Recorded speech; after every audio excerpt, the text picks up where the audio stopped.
Bonjour, et bien me voici avec une dernière vidéo de présentation de la maquette du Téréléon. Je rappelle que le Téréléon c'est un instrument de musique vaguement inspiré du thérémine, mais surtout que j'ai voulu utiliser pour interfacer ici avec un petit synthétiseur Korg Monotron. C'était l'objectif initial. Euh, Si je fais cette dernière vidéo, c'est pour avoir la trace, je vais relever le câblage, etc. Précisément parce que je dois le démonter pour un autre projet. Donc je fais cette vidéo, c'est surtout pour aider les gens autour de moi à décider avec moi si j'en construis un prototype ou si on oublie ce projet. Ça m'a bien amusé, mais à mon avis, c'est pas tellement viable en utilisation. Bon, on va voir. Il y en a ici un capteur ici qui permet de terminer la hauteur de note. Voilà. Faut l'imaginer vertical par rapport à un thérémine, hein. Mais là, bon, je l'ai mis comme ça va mieux pour la démonstration. Et celui-là détermine là le volume. Voilà. Donc là, par rapport à la version que j'avais présentée dans une vidéo précédente, la grosse différence, c'est que ici, l'interrupteur qui permet de sélectionner trois gammes, trois tessitures, j'ai compris que ça s'appelait, il permet désormais d'avoir deux tessitures de logarithmique. C'est-à-dire, c'est la logique, les notes, elles progressent d'une façon logarithmique en base 2. Donc ça permet d'avoir une linéarité qui ressemble à peu près aux touches du piano. Alors que par défaut, on avait une échelle linéaire qui est quasiment pas utilisable. Je l'ai gardé quand même, on a une échelle linéaire complète. Là, on a trois gammes sur lesquelles on peut changer de tessiture. La toute première ici à gauche, elle va de 110 à 830,61 Hz. Bon, j'ai regardé à partir d'informations par rapport à ce qui existait des instruments. Celle du milieu, elle va de 220 à 1661, donc on est plus aigu. Et au bout, la gauche, c'est l'intégralité linéaire de ce qui est possible. C'est pas tellement utilisable, ça va de 0 à 3000 Hz, mais c'est quasiment inutilisable. Enfin, je vais le faire tout de suite, je vais le montrer. Cette gamme ici qui est très moche. Alors, voilà, on va du très aigu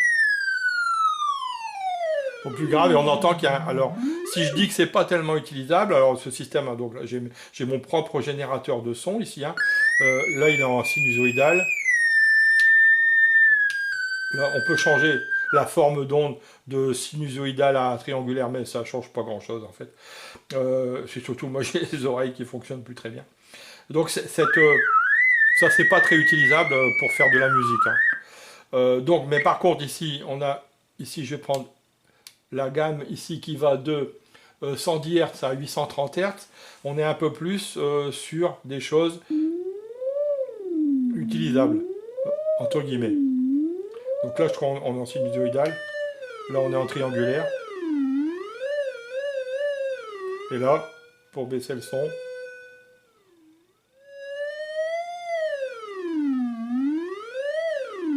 Voilà.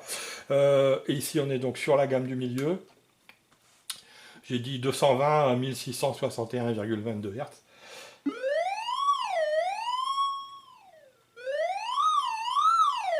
Voilà. Alors, on entend qu'il y a un effet d'escalier, en fait, qui est très désagréable. Mon avis, c'est pas tellement utilisable pour vraiment faire des choses intéressantes avec ça. Alors, cet effet d'escalier, il est lié, en fait, au temps de réponse des capteurs laser infrarouge, qui sont très rapides, mais quand même pas encore suffisants. Il faudrait que je trouve des capteurs encore plus rapides pour réussir à faire quelque chose qui s'approche davantage des formidables effets d'un thérémine. Voilà. Bon, mais alors, donc l'intérêt éventuellement, s'il subsiste un intérêt à cet appareil, c'est de l'utiliser ici avec le petit Korg Monotron. Je vais le mettre en marche. Ici, j'ai un interrupteur qui permet de passer de l'oscillateur interne au Korg Monotron. Voilà. Donc là, on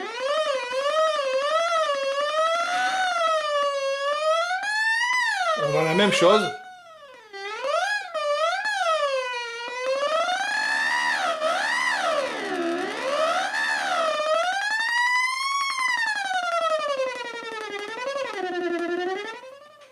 Parfait. Sur une gamme plus grave.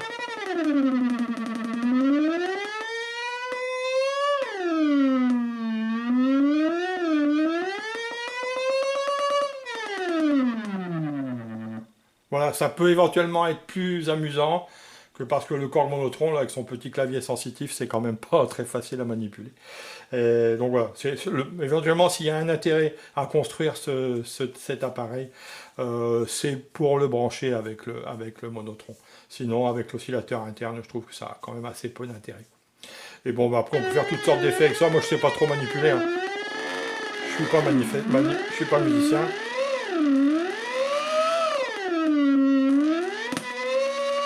Voilà. Bon, j'arrête là.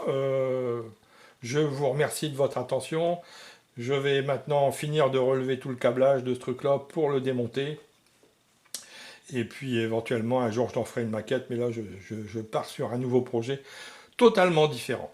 Merci de votre attention et à bientôt.